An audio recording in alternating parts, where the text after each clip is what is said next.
Welcome to this Zentangle Quickie. My name is Heather Hartwick Gladden. I'm a Certified Zentangle Teacher. And today we're going to take a look at the tangle Fitzi from CZT Bunny Wright. As I was nosing around, I spied this one and I thought, ooh, this has potential to look kind of seasonal. I mean, it can look however you want it, but yeah, so I thought, well, let's take a look at it. And it's kind of interesting in how it is constructed. All right, so we start off with an orb, this kind of at the base of wherever you want it. And now let me start over here. I might leave some room to do some other playing over here. Okay, and I'm going to do it to right here. Whoops. Okay. Then from here, now I switch this up from Bunny's step out because I'm like, I don't know if I can do that, but I can do this. So let me show you the way I'm gonna do it, and then I'll explain. And you can go take a look at the at Bunny's step out in the for more inspiration link in the description section. Okay. So from here, on this side here, we're just going to do a nice curve line and take a look at the samples. That's another, I mean, besides, I really think it's important to share the step out and samples from the creator of the tangle so you can see it from their hand. But also, I'm like, and where was I going with that? So you can see the variations and, you know, just the way that they've done it, because I'm going to do it one way. You're going to do it another way. Good, you know, good to just take a peek. All right. So curve line, because she has some of them going different places, and I might try one of the variations, which I didn't try before, but I just thought of it. So I thought, well, why not, I like to do it just here. No pressure, because I'm not going to take a cut. It's just live and whatever happens. That's how I like to roll. Okay, from this curve line, then come down, and this is where she has some variations. Down, and actually even Linda's on, because this is on Tangle Patterns, she kind of brings hers in a little bit. However you want to do it is great. And then coming back in to that same point. And then, let me explain. So the way Bunny had it was coming up here from so it's this underside here and then up, and it just made me nervous. So I'm like, but why can't you just do it the opposite direction? And I did, and it works for me. Try it the other way, and that might work for you. All right, then from this same point, same thing, and you can almost, it's kind of like Maria's version of flux. Or I should say it's Maria's flux, but Rick had the version of it where, you can pretty much do it without picking up your pen if you wish. All right, so then there's that. Now, it doesn't have to be down here, but so you kind of do 3 of these coming up, and then add, and I'm going to come up a little ways here, add another orb, and we're going to start it, get this all positioned good, and we're going to do the opposite side. Yeah, for whatever reason, I just felt much more at ease doing it this way. And actually, I should have flipped it this way to do it, because that would have been a heck of a lot more comfortable for my hand. But that's all right. And then you get to grow this however you want to grow it. So it's kind of neat. So I'm going to put another orb down here, and we'll start this side again.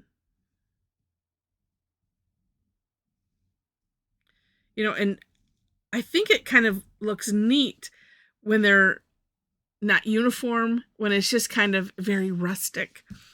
And then let's put, I'll put this one right here. And I don't know that there was any rhyme or reason either for, where to position the orbs as you're going. But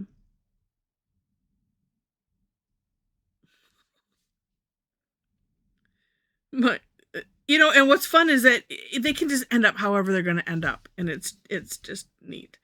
All right. we'll start another one here. There we go. Like that. And then, of course, shading and having fun. I am gonna fill these in as I liked it on Linda's version. That doesn't have to be so big.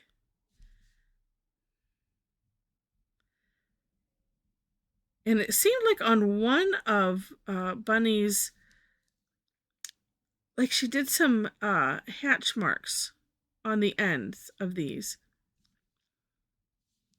Like that. And I mentioned I wanted to try one of the variations that she had, and and it was not where it was clipped off like that, where these ends were. So I thought, well, let's be bold, let's try, because it looked rather neat. Okay, and because I want to look at it again. All right, so I'm going to do that one over here.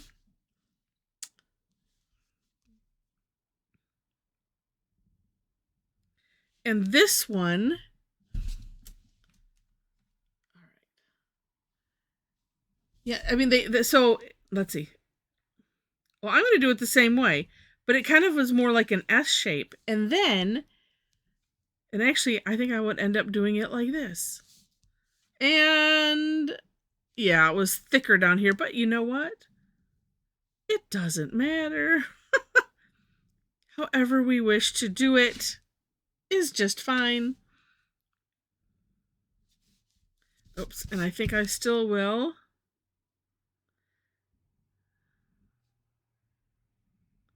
There, that's a little better.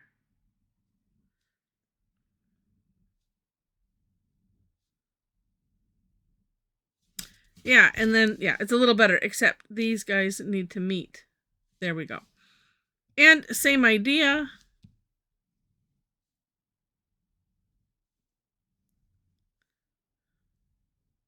This one is just kind of neat and wild.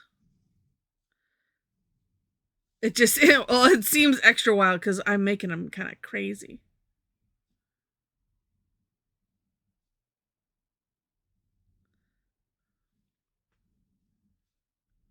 And it's just however you want to do it. And it's just, I think it's really cool. And just, I don't know, something a little bit different. Takes on a whole different look if you, depending on how you make the leaf type shape. We'll do the same here. And that is really all that there is to it. I do want to do some shading though.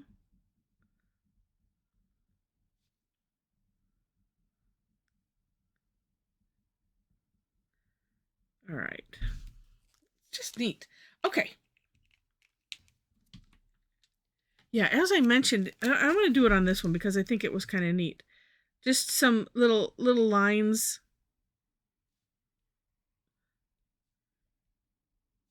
And I'm going to use the graphite too, but I think that this ends up looking neat. I haven't, use your words, Heather.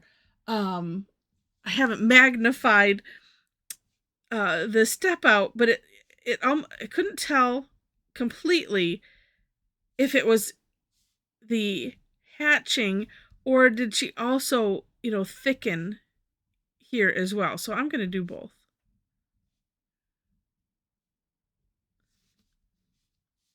At least, well, yeah, on this side too. If I do it on one side, do it on the other.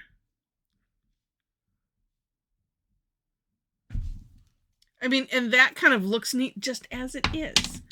All right. Oh, so while we're here, and because these are kind of small, I want to be a little sparing with the graphite.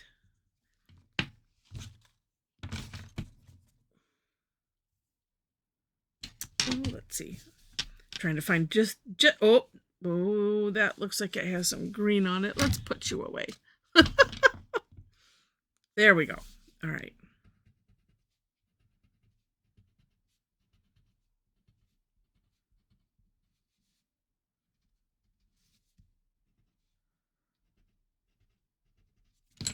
All right, now we'll do the other side.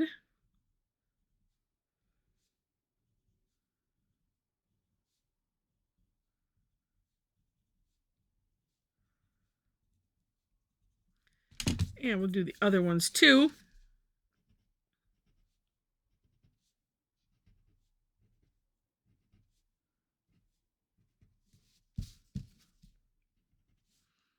And, you know, it just adds so much, adding, you know, just on the tip, just create the nice gradient. But as long as you have a little bit of the natural tile color, whatever that might be, and if you're using a toned paper, then you have the extra advantage of using some white, whether it be charcoal pencil, chalk pencil, colored pencil. They would all work, so you could accentuate that space in the middle there and really give it some oomph.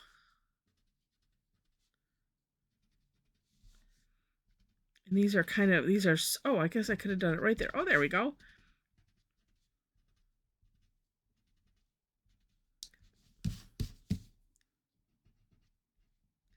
Yeah, no matter which way I'm flipping this, yeah, it's still getting to the outside, but it doesn't matter. It looks cool. Yeah, it's really interesting, and I like it, and I hope you have too. Yeah, just a neat tangle. Neat tangle. I like it when they have options. You know, like, oh, you could end it this way, or you can make it blunt. It's just neat. All right, well, I hope you've enjoyed this, and if you have, please click on the like button. And if you liked it enough to see more, would love to have you be a subscriber to the channel. In the description section, I already mentioned links to the step outs. And below that, though, you will find my link tree. So that has all my social media. If you'd like to connect, if you'd like to tangle with me online, you'll see there's some links for where I post classes. Just so you know, a lot of mine are free on Thursdays, specifically. Although this month of at the time of this recording, December, check. It's usually Tuesdays and Thursdays. But do check, because I have some shifting around that I have to do this month, and unavoidable things. Not too bad. I think I just have one other, I'm going to look. I don't want to speak out of turn. But just pay attention to those dates, so that way you make sure to get the rescheduled date. Because I always try to reschedule before just saying, yeah, no, let's just cancel. No. We must have our fix. So we do. But yeah, so you will see that information. The free classes, again, are on Thursdays. It's called Tangle Time, or on the third Tuesday of every month for Tough Tangle Tuesday. The other ones on Tuesday are have a fee, or I have club member exclusive classes. So you might not see something posted for one of them, or 1 week, and you wonder, I thought she said every Tuesday. Well, that's why, because it's a club member exclusive. All right, but I do have that posted in the classes link. So, all right, I think that's it, except for one other thing I want to highlight. If you happen to be on Facebook and would love to join us in the Tangle Addicts Community Facebook group, it's a private group. There are 4 questions you have to answer in order to gain entry, and that's it. It's a lot of fun, a lot of wonderful people. And yeah, come and join us if you wish. All right, so with that, thank you so much for watching, and I wish you happy tangling.